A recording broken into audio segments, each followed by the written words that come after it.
Ir pirmasis raundas.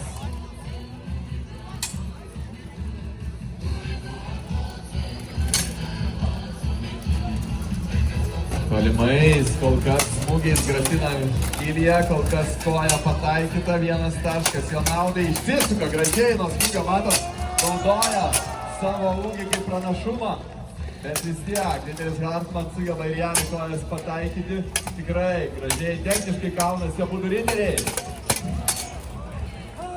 Ar jums patinka publika?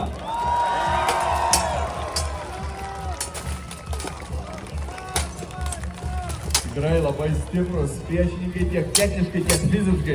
Kaip matote, nesunkuoja nei vienam įspirti priešininkui. Aišku, tai ne visada padeda.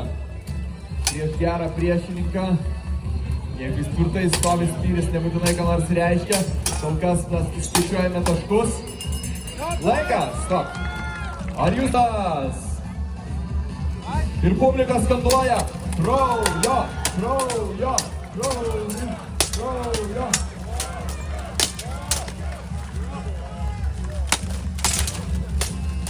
Tikrai graži kova, abu riteriais.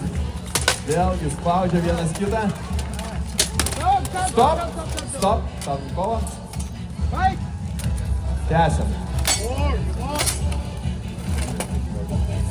Gražiai išsisuka nuo smūgių. Riteris Ilija.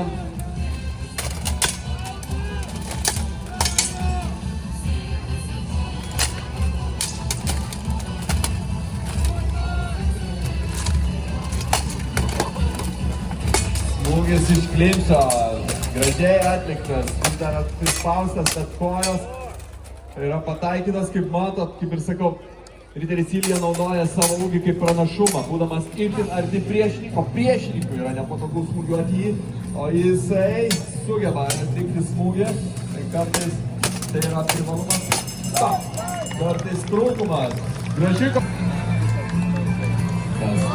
galėtų jo tampa Riteris Ilija iš Kipro.